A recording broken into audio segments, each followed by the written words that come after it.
Et je suis heureux d'accueillir sur la scène Inès Safi, qui est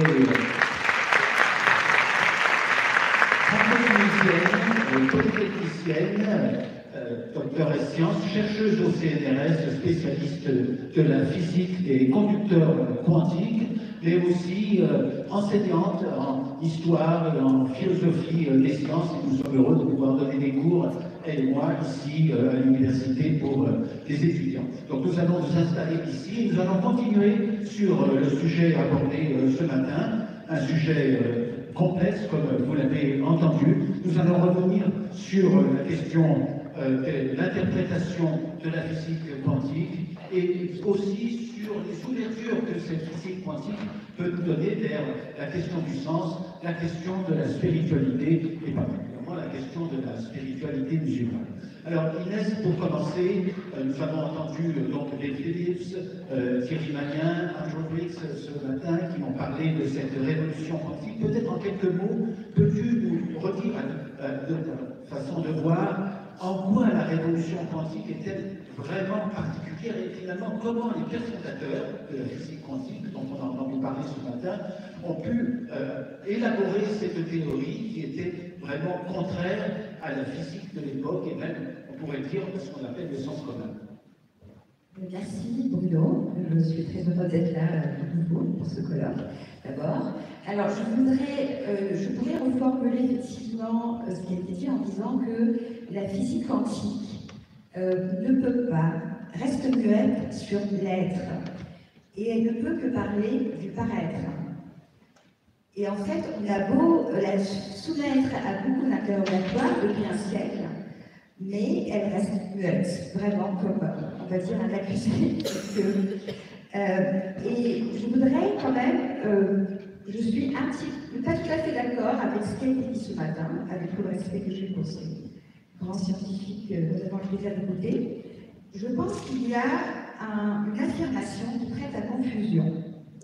C'est de dire que, si vous voulez, vous avez entendu parler peut-être du chat, il n'y a peut-être pas ce matin, mais par exemple, la particule peut être là, ici et là-bas. Ou alors, on parle de dualité onde-corpuscule. Je pense que cela ajoute de la confusion à la confusion et du mystère au mystère. En réalité, cela nécessite de donner une interprétation complètement réaliste à ce qui a été appelé la fonction d'onde, ce symbole mathématique un peu bizarre qui vous a été présenté. Et on peut choisir, justement, il y a plusieurs interprétations de la physique quantique qui font que ce n'est qu'un outil de calcul de probabilité de la mesure. Et dans ce cas, il est bien plus rigoureux de dire qu'en fait, l'électron n'est ni ici ni là-bas. Ça veut dire qu'on ne peut pas parler de la position de l'électron. Ça n'a même pas de sens de parler de la position. On ne peut pas le localiser. Et c'est plus rigoureux aussi de dire que l'électron, ce n'est ni une onde, ni un corpuscule. Et donc, la dualité elle-même devient un peu problématique. Et je reviendrai aussi sur l'incertitude d'Heisenberg. En fait, lui-même avait corrigé sa relation en parlant d'indétermination. Donc, c'est indéterminé, cette propriété de nous être attribuée à une entité quantique tant que nous n'avons pas effectué la mesure. Alors, pour revenir maintenant au fondateur, je voudrais remonter un peu dans le temps. Ça m'a fait très plaisir de voir Oppenheimer ce matin. C'est un peu aussi ce qu'on essaie de réhabiliter dans le cours d'histoire des sciences. C'est remettre un peu ces pages de l'histoire qui ont été déchirées de ce livre de l'histoire. Et en fait, on peut remonter aux fondateurs, d'abord les atomistes grecs, mais aussi les atomistes du Calem, comme Casimir, qui ont imaginé des scénarios qui sont complètement en opposition avec le sens commun, et qui ont fait preuve d'une imagination foisonnante, jusqu'à même imaginer être en désaccord total avec le concept de substance d'Aristote qui subirait des accidents, en imaginant que les accidents seraient capables eux-mêmes de créer des formes. Oppenheimer a aussi franchi l'étape très importante dans l'histoire de la physique quantique. C'est celle qui est aussi en rupture avec les sciences communes, d'imaginer, de postuler que la lumière avait une nature corpusculaire. Et cette idée a été reprise par Newton, abandonnée par la suite et reprise par Einstein au début du XXe siècle, et c'est ce qui lui a valu le prix Nobel. Finalement, ce n'est pas la relativité. Alors, vous voyez que toutes ces spéculations, en fait, anciennes en tout cas, sont d'ordre métaphysique. C'est grâce à ces spéculations qui n'ont, même si elles ne sont pas rigoureuses, ont inspiré des concepts aux physiciens. Et les fondateurs eux-mêmes ont pu franchir ce pas, ont pu se libérer de l'esprit cartésien parce qu'ils étaient, justement, ils baignaient dans d'autres types de vision du monde. Et je cite à ce propos Schrödinger, par exemple, dont vous avez vu l'équation tout à l'heure. Schrödinger voulait devenir ce philosophe. Et en fait, il était complètement, il était très intéressé par l'évolution de l'extrême-orient. Et ce n'est pas par hasard qu'il a pu imaginer la matière comme une onde. Même si ce n'est pas une affirmation positive, parce qu'il a dû évoluer dans cette affirmation que la matière est une onde.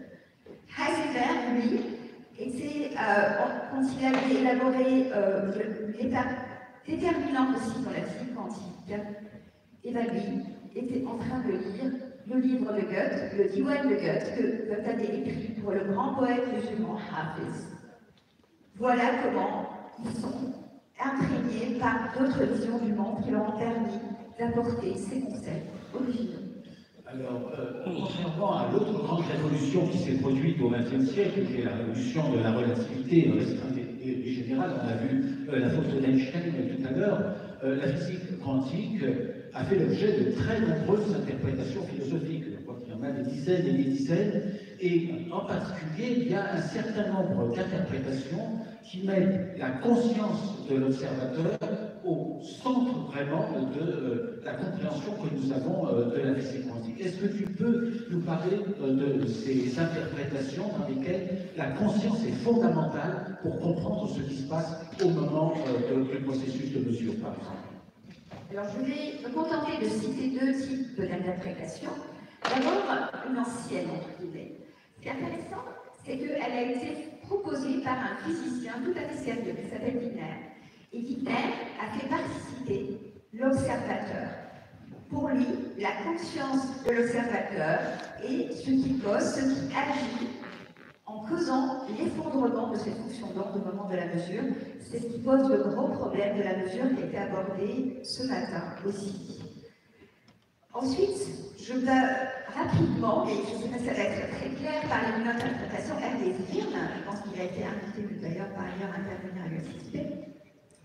Alors lui va chercher, en fait, il va imaginer que la physique quantique s'applique, et il n'est pas le seul, pas seulement à un certain objet, d'ailleurs, pas de papier clair, de l'étude de la physique quantique, mais aussi à l'appareil de mesure et à l'observateur. Et que finalement, il y a une sorte d'application, exactement comme celle qui a été montrée entre deux particules, entre à la fois l'objet, l'appareil de mesure et l'observateur. Mais il est obligé de postuler, c'est la spéculation complètement d'ordre métaphysique, comme vous le ressentez bien, que la conscience n'entre pas dans cette superposition. Et donc cela permet à la conscience d'avoir un rôle particulier, puisque c'est elle qui va sélectionner parmi les choix possibles au moment de la mesure, elle va s'accrocher à un seul des résultats possibles. Alors là, l'observateur, c'est aussi résister tout seul. Comment ça se fait qu'après, on a quand même une intersubjectivité? Il y a des observateurs qui peuvent être là, au même moment, et observer le même résultat. Et là, il va encore plus loin dans sa spéculation métaphysique, en imaginant qu'en fait, deux observateurs qui se parlent, il y en a un qui agit comme un appareil sur l'autre. Et donc, il va sélectionner aussi dans la réponse de son collègue la réponse qui correspond à ce qu'il a observé. Alors, il y a certaines contradictions quand même qu'on peut voir, c'est que finalement, il dit que la conscience sort de la physique quantique, puis dans le deuxième, pour expliquer l'intersubjectivité, il est amené quand même à considérer l'observateur comme un appareil. Et on pourrait aussi se dire pourquoi ne pas aller plus loin et se poser d'une façon beaucoup plus simple qu'une conscience supérieure qui serait capable de faire cette sélection et qui permettrait justement l'intersubjectivité d'une façon plus naturelle. Alors face à ces difficultés philosophiques, beaucoup de physiciens quantiques ont opté pour une position dite opérationnaliste, qui est en fait une position anti-métaphysique, quoique ne pas avoir de métaphysique, c'est toujours en avoir une. Et la position opérationnaliste consiste à refuser toute réflexion philosophique et finalement à se contenter de la performance de calcul de la physique quantique pour faire des prédictions. C'est la fameuse phrase « tais-toi et calcule, shut up and calculate ». Mais malgré tout, d'autres physiciens ont cherché à continuer la réflexion métaphysique et à trouver des approches du réel au-delà du paraître. Parce que tu as bien dit que la physique quantique parlait du paraître et non pas de l'être. Et certains physiciens ont quand même cherché à aller au-delà du paraître pour se prononcer sur l'être. Est-ce que tu peux commenter sur ces approches du réel? Alors, justement, en fait, on pourrait dire qu'il y a d'abord des physiciens, à commencer par Bohr, de Broglie, qui ont voulu absolument réhabiliter l'être, réhabiliter l'ontologie. Et donc, ils ont imaginé, et là aussi c'est de la spéculation, que finalement, les ondes et les particules existent vraiment, qu'il y a une particule qui a le nom de pilote qui la guide. Et cela a donné lieu à une reformulation, le reformalisme de la physique quantique, pour pouvoir intégrer cela. Et avec ça, ils ont réussi, entre guillemets, à résoudre le problème de la mesure, dans le sens où l'indéterminisme est relié vraiment à une probabilité, à un déterminisme en fait lié à la variable cachée. Mais vu l'expérience de non-séparabilité, il y a plusieurs noms qui vous ont été présentés, ou d'application quantique, si on ne veut pas trop en dire, ils sont obligés évidemment d'introduire la non-localité, c'est-à-dire en essayant de résoudre le problème de la physique de la mesure qui est complètement mystérieux, il décale finalement l'endroit où se trouve le mystère, c'est-à-dire des particules qui sont capables de s'influencer instantanément à distance, ce qui est quand même un peu en désaccord avec le résultat d'Einstein sur le fait que rien ne se propage à une vitesse de grande celle de la matière, mais sont aussi obligés de supposer qu'il y a des variables, des observables qui ne sont jamais accessibles. Et donc finalement, ils rajoutent d'autres types de mystères dans l'interprétation. Maintenant, il y a des interprétations dont nous avons entendu parler, en particulier du grand physicien d'Espagna, d'ailleurs qui est physicien Orsay dans l'université, et lui va amoindrir cette quête de réalisme. Il va donc évoquer le réel voilé, qui est une sorte qui suppose évidemment implicitement qu'il croit dans une réalité qui est indépendante de nous. Mais il y a encore des physiciens et des philosophes qui vont aussi se dire, ben non, ce que fait cette expérience, qui est quand même une contrainte très forte sur les interprétations, c'est que l'expérience de non-séparabilité, si vous voulez, ou de l'application quantique, c'est qu'elle contredit l'idée qui est un réalisme local. Ça veut dire quoi local? Dans le sens où on peut raconter une histoire qui se déroule dans le temps et dans l'espace d'une façon continue. Pour expliquer ces corrélations, on ne peut pas donner une explication locale. Mais on peut, d'abord, effectivement, on a le choix de dire qu'il n'y a pas de localité, mais on peut aussi dire qu'il n'y a pas de réalisme. Et ça, c'est une notion qu'on ne peut pas réfuter. Elle reste en accord avec les expériences. Et quand on dit qu'il n'y a pas de réalisme, eh ben, ça veut dire qu'il n'y a pas une réalité qui est indépendante de nos moyens de sonder ce qu'on appelle, alors qu'est-ce qu'on va l'appeler? Le réel. Parce que, au fond, vous avez tous entendu ce matin, on l'a tous vu, et je l'ai redit, mais on ne peut pas attribuer une propriété aux objets, on ne peut pas les localiser. Notre façon de voir une chose qui existe, c'est pouvoir la localiser, c'est pouvoir lui donner certaine permanence, c'est ça la substance. Et qu'est-ce que ça veut dire? Un objet qui n'a aucune des propriétés, évidemment qui vient de notre monde classique, qui peut lui être attribué. Est-ce qu'on peut parler d'une existence, d'une permanence? Et c'est là où on peut se dire, finalement, on peut se contenter de dire que l'indéterminisme quantique, il ne porte pas sur des propriétés, sur des entités, sur des particules. En fait, il porte sur notre méconnaissance d'un résultat qui est surprenant en quelque sorte, qui est créé au moment de la mesure. Donc c'est un acte de création, de co-engendrement, mais où en fait on n'a pas à supposer qu'il y ait des entités, on n'a pas à supposer la non-localité puisqu'il n'y a pas des entités. Et ça, ce qui est traduit par une famille d'interprétation qui s'appelle le cubisme. Alors, cubisme, ça se commence par un cube, c'est pas par le cubisme artistique, ça vient de Pantone, et qui, effectivement, c'est une forme anti-réaliste qui réduit la quête de l'objectivité de la physique. Alors, tu as parlé de l'intérêt des fondateurs de la physique quantique pour les philosophies originales. Dans quelle mesure les résultats de la physique quantique et ses interprétations nombreuses peuvent résonner avec les métaphysiques traditionnelles et en particulier avec la métaphysique qui est présente dans la pensée religieuse et spirituelle de l'islam?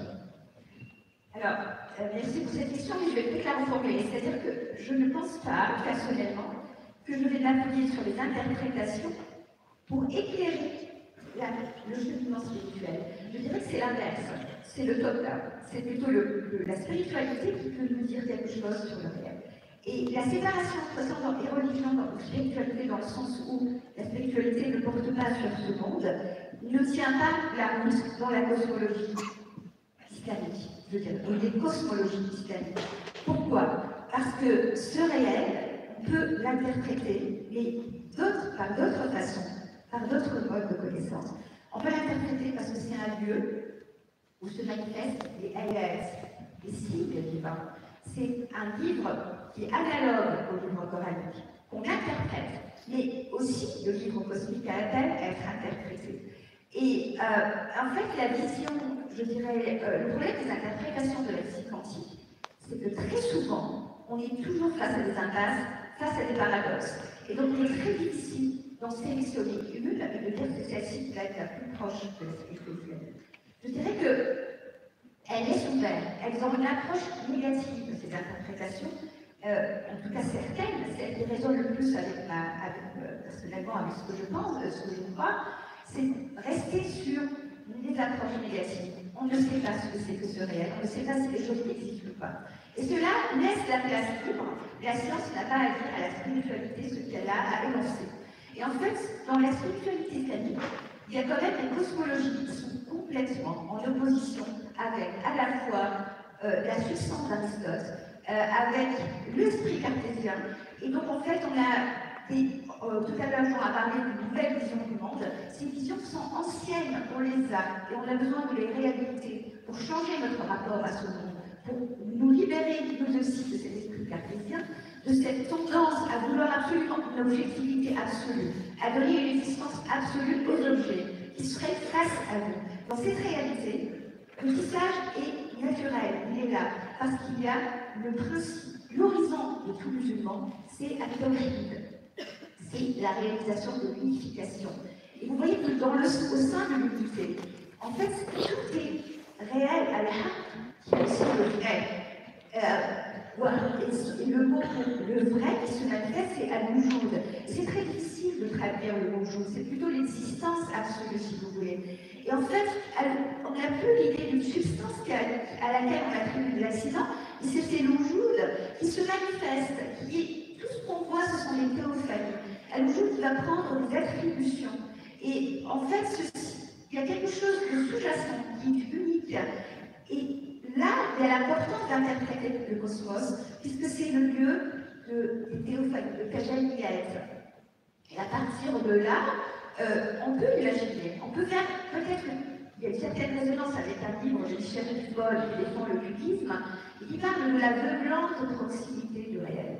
Et en fait, il dit que c'est peut-être, ce mystère, il est dû au fait que cette réalité, on va dire quantique, dont on ne sait pas trop dire beaucoup de choses, est-ce qu'on ne la voit pas parce qu'elle est trop proche? Et pourquoi est-ce qu'elle est trop proche? Parce que nous faisons part de cette réalité, comme l'a dit d'ailleurs Cyril Magnin. Nous sommes là, et donc est-ce qu'il est vraiment possible de pouvoir accéder à quelque chose dont on peut absolument se séparer de nous, de notre expérience immédiate, instantanée? Et donc cela résonne avec ce que disait par exemple Al-Razali sur le fait que le réel se manifeste partout. Est-ce que ce n'est pas par l'éclat de sa lumière que nous sommes éblouis, nous n'arrivons pas à le voir, à le percevoir? Alors pour terminer, Inès a évoqué certains aspects de la pensée spirituelle de l'islam, en particulier de la cosmologie Ibn Arabi, le Cheikh Akbar, d'abord Ibn Arabi parle effectivement de l'unicité du réel, de l'unicité de l'être. Inès Paglia parle du réel voilé. Comment, dans ce 21e siècle, qui est déjà un peu avancé et qui est préoccupant, où la question du sens se pose vraiment, comment vois-tu la possibilité de lever en quelque sorte un coin du voile sur le réel? Quelles sont les approches qu'il faut essayer d'emprunter, puisque la science, d'un certain point de vue, renonce à l'exploration totale du réel, elle renonce, et c'est sa grande force, ça a été dit ce matin. Comment vois-tu la question de la vie spirituelle et de l'approche du réel dans ce 21e siècle, qui est à la fois spirituel et aussi profondément anxieux sur l'avenir? Alors, en fait, ce qui se passe, c'est que dans cette unification, on y a aussi la multiplicité des théophanies.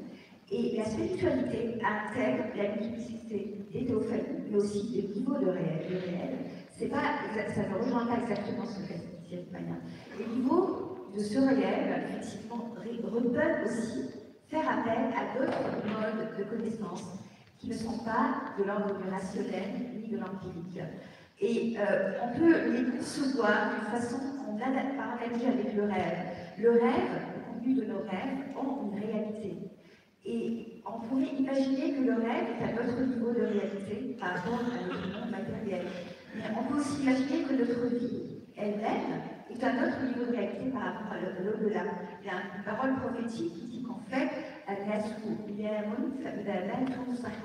donc en fait, c'est comme si on était endormi, on était dans un rêve, ce monde, et quand on meurt, on se réveille. Mais on est aussi appelé à mourir avant de mourir pour avoir un éveil de la conscience avant la mort. Et en fait, le rêve ne veut pas dire qu'il n'est pas, en fait, les objets sont considérés à la fois réels et chimériques. Le cosmos est né et n'est pas. Il y a une tradition apparente. Et pour saisir ces contradictions, nous avons besoin d'une faculté qui est très importante, qui malheureusement nous manque tant.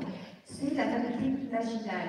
L'imagination, ce n'est pas quelque chose de négatif, elle est essentielle, parce que c'est elle qui permet, par exemple, d'appréhender. On peut avoir un monde similaire à Dieu, par l'exophanie, mais aussi incomparable. En fait, c'est la raison qui dit qu'il est incomparable. Et donc, on a d'autres modes de connaissance, comme celle de l'œil du cœur. L'œil du cœur est appelé à contempler, comme le dit d'ailleurs Axel Levy, le trésor d'amour qui est dans le cœur. Merci Inès, c'est absolument fascinant. Donc nous allons arriver à la fin de cette première partie de la matinée.